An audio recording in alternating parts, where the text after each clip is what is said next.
Bismillahirrahmanirrahim. Qul huwallahu ahad, Allahus samad, lam yalid wa lam yulad wa lam yakul lahu kufuwan ahad. Waqalaitan ya ayyuhalladzina amanu in tansur la yansurkum wa yusabbih aqdamakum. Walaikan walladzina jahadu fina lanahdiyannahum sublana ihdinas siratal mustaqim.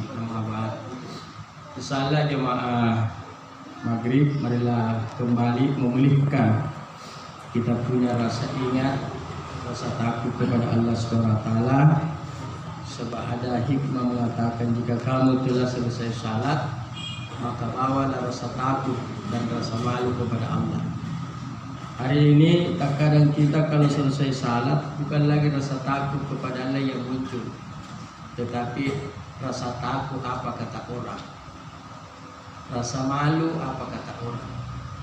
Bukan berjalan di atas bumi ini hanya membawa rasa takut kepada Allah, rasa malu kepada Allah. Maksudnya kalau kita melanggar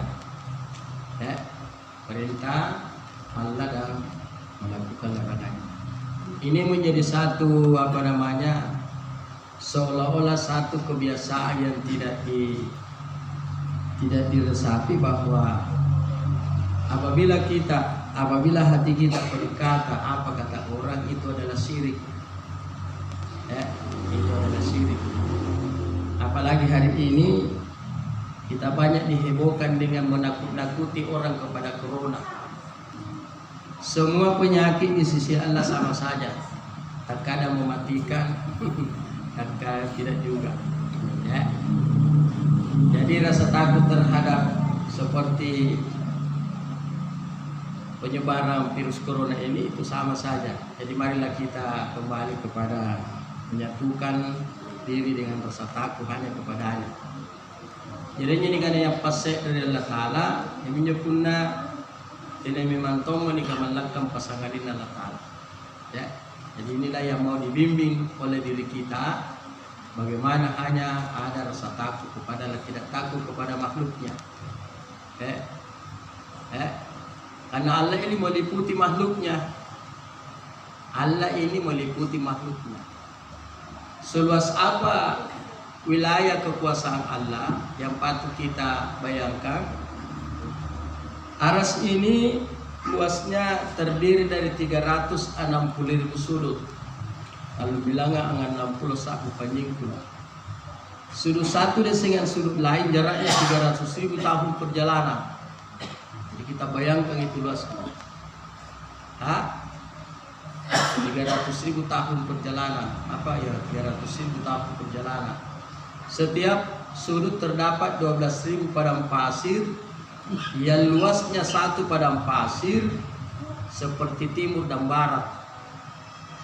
Dan setiap padang pasir terdapat 80.000 malaikat membaca surah Al-Ikhlas yang mengalir padanya kepada orang yang membacanya dari umat Muhammad.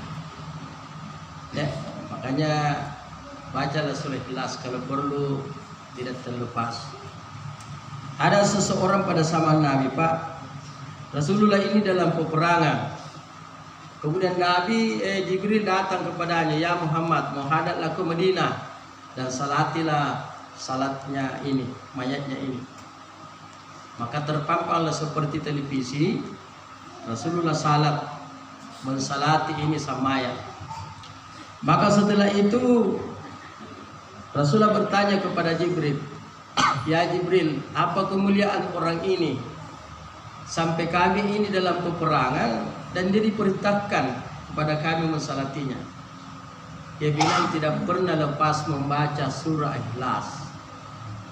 Jadi kalau kita mau menjadi orang yang saleh, maka kita dengar amalan-amalan orang saleh, lalu kita amalkan, maka kita akan dapatkan. Karena juga ini dari Rasulullah, berita ini dari Rasulullah, bahkan Rasulullah tidak tahu apa amalan orang ini. Maka dengan Rasulullah memberitakan. Jadi seandainya ada orang yang percaya pada hari ini dengan dasar dalil kisah ini, makin salah Allah akan berikan. Jadi kita ini orang akhir zaman, artinya semua wahyu-wahyu Allah, semua kisah-kisah Allah dan Nabi-Nya sudah terpampang. Jadi kita tinggal bagaimana mencontoh, ya, bagaimana mencontoh. Jadi ada 10 sahabat Nabi itu yang dijamin masuk surga oleh Nabi, itu yang patut kita contoh. Dengan apa? Sampai Allah dan Rasulnya mengatakan dia ahli surga.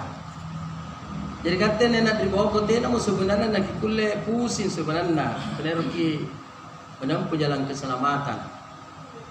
Karena bukti-bukti orang yang selamat sudah datang kepada kita melalui berita kisahnya seperti tadi. Bayangkan itu kalau misalnya kita baca di surah Ikhlas, mengalir pahala daripada malaikat yang membaca di aras itu.